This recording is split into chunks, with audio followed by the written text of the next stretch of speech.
The NFL Combine continues to roll on in Indianapolis, and we have heard new Panthers trade rumors as Dan Morgan has been talking, Dave Canales has been talking. We're going to break those down on today's show. And then we got to talk more about these linebackers, man, because after they spoke with the media and had some meetings with the Carolina Panthers, they just absolutely destroyed the athletic work at the NFL Combine. Before we dive into all this, make sure you are subscribed to the channel because it's nonstop Panthers coverage all off season long. We're going to continue keeping you guys tapped into the Combine. Leading up to the NFL Draft, we'll have all the rumors that you need to see. Trade rumors, free agency, when the Panthers start actually making moves. We're going to bring you every single one here at Panthers Today. So hit that subscribe button, and I'm asking you guys, can we get 25 new subscribers on today's video for free Panthers content all off season? Hit that sub button.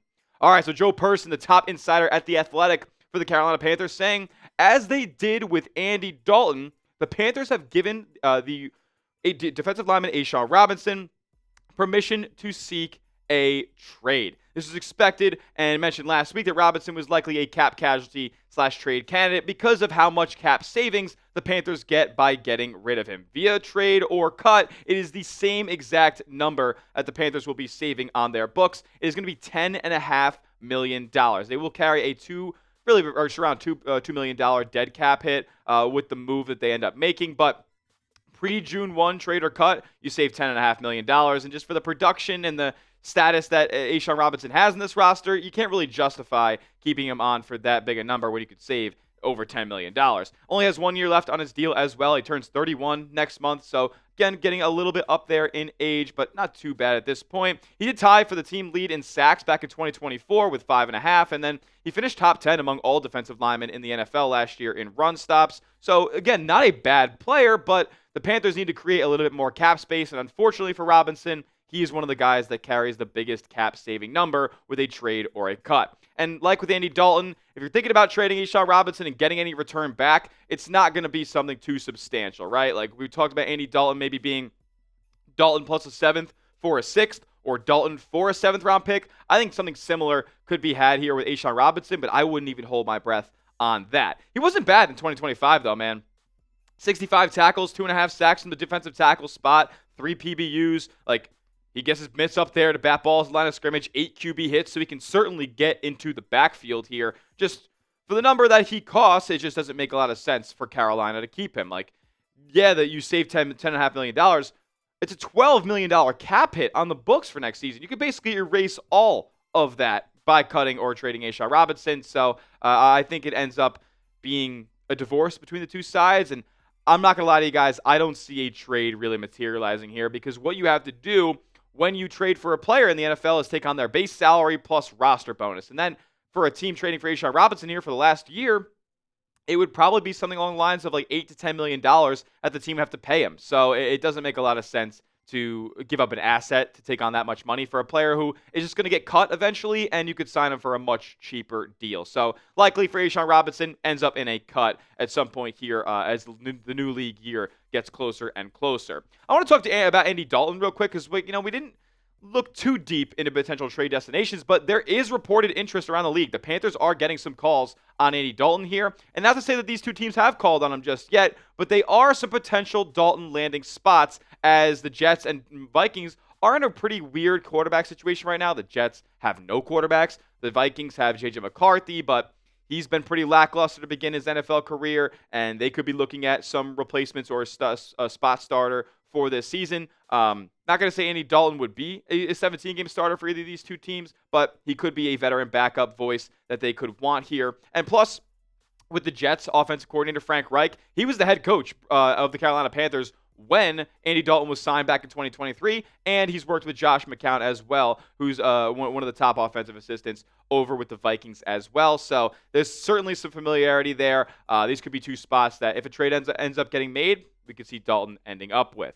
Joe Person did say, though, the sense in Indianapolis right now, all the teams are at the Combine, all the reporters are at the Combine as well, is that Carolina is probably have some trouble finding a trade partner for one of Andy Dalton or A'Shawn Robinson here. It just makes all the sense in the world to cut them, have another team figure out their own deal, and that's probably what's going to end up going down. Will Carolina find a trade partner for Andy Dalton or A'Shawn Robinson? Let me know down in the comment section what you guys think. Maybe I'm not valuing them highly enough. Let me know your thoughts down below. Why for yes and for no on if Carolina will find a trade partner for one of these two cats.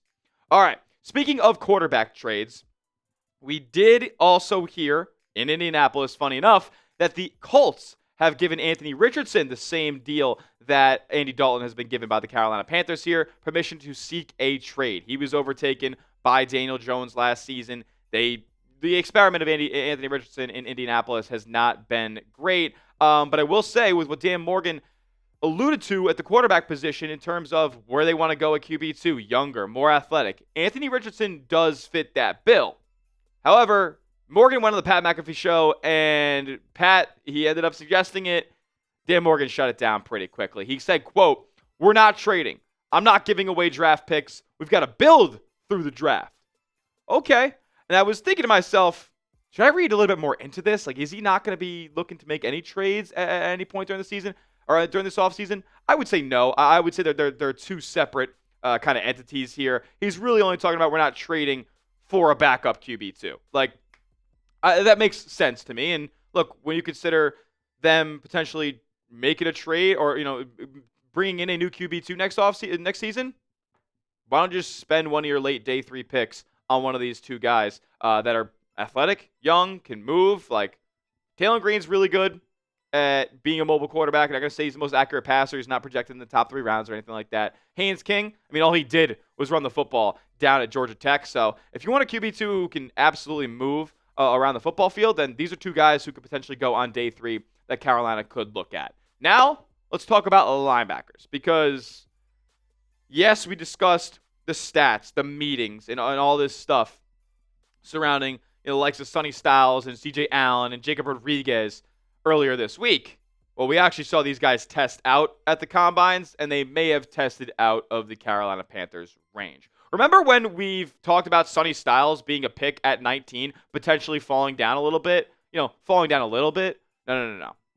He is rising up even more than where he's currently projected in the draft. There's no chance the Panthers get Sonny Styles at 19. Zero chance of that. I don't know if it makes sense to trade up for Sonny Styles at this point. I remember I think I said on yesterday's show that I would trade up 7-8 spots for Sonny Styles, no doubt about it. Take him at 11 or 12. He's probably going to go closer to the top 5 than 11 or 12 at this point. Look at this relative athletic score. Oh my God. Keep in mind, this is the official one. It unofficially was a 10.0. He's got the 9.99 there because of a, I guess, not extraordinary 3-cone drill. But, dude, the vertical leap of 43.5 inches was the highest ever recorded at the linebacker position. Never has a linebacker jumped higher at the NFL Combine than what Sonny Styles did on Thursday. He's got good height as well and weight. The guy's 6'5". He's bigger than DK Metcalf and Nick Manwari. He jumps higher than those guys. Like, this is the best athlete in the draft as it currently stands. He ran a 4.47 40-yard dash. He saw Arvell Reese go out there and touch 4.47. He said, I have to go out there and match it. I think he ran a 4.49 on his first run. There's serious talk about him going top 5 in the draft at this point. Marshall Green, the host over at Giants Now by Chat Sports, after these Sonny Styles tests were done, he literally tweeted out, "Relax, Sonny. We need you to be there at 5." Carolina Panthers pick at 19. There's no chance Sonny Styles is a Carolina Panther unless they trade the world to go up and get him. I don't know if that would be a very smart investment at this point. Unfortunately, looks like they're priced out of Sonny Styles, but who knows? Anything could change. If they love him, they think he's the best football player in the draft, and they need to go get him, they'll make the trade, but it's not super likely at this point. You may end up getting screwed out of another stud, another guy who you were considering taking on day 2 of the NFL draft, Jacob Rodriguez, because like Sonny Styles, he tested like a freak. 9.23 RAS score.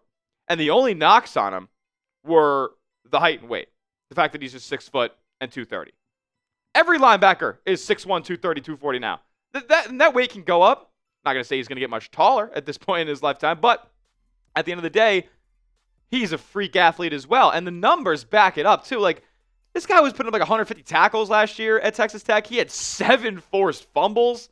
It's just not looking like he's going to be there in the second round for Carolina anymore at this point. it looks like Jacob Rodriguez is going to be a top 50 selection in this draft.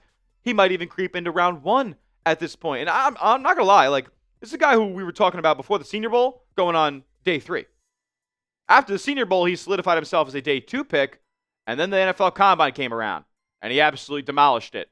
Now he's looking like he could creep in potentially into the back end of round 1, or for sure, first half of round 2. Unfortunate, but he did have good things to say about Carolina. So did Sonny Styles. I believe Sonny Styles said that one of his favorite players to emulate his game around was Luke Kuechly. So there's certainly some mutual level of interest with Styles, with Rodriguez, and the Carolina Panthers, but it's not up to them. It's not up to them at all in terms of where they end up landing in the 2026 NFL Draft.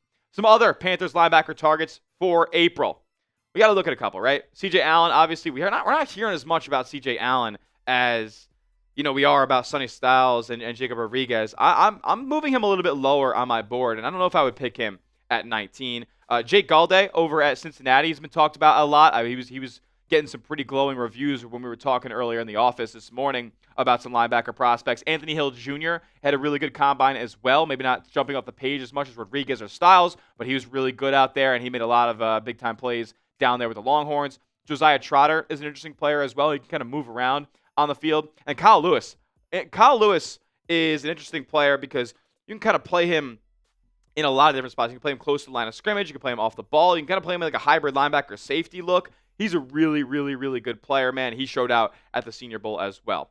I still have hope personally for a Devin Lloyd signing. If you miss out on Jacob Rodriguez or Sonny Styles, I say you just go after Devin Lloyd, pay him the bag, and you bring in a bona fide number 1 Mike linebacker to this team. Dan Morgan says they're going to attack the position. We're going to keep saying that as we get closer to these transactions actually going down. So there'd be no bigger move this offseason in free agency, especially than bringing in Devin Lloyd. And now with the testing that Styles and Rodriguez have done, I think Devin Lloyd could be shooting to the top of the Panthers' priorities in free agency. Name a linebacker you want the Panthers to add this offseason. Comment down below who that may be, whether it's somebody from the draft, somebody from free agency. If you think they should make a trade for a linebacker, let me know down below. As that will do it for today's show. Make sure you subscribe to the channel, youtube.com/Panthers Today, for the latest and greatest on your Carolina Panthers all offseason long. We'll see you guys next time. And as always, keep pounding.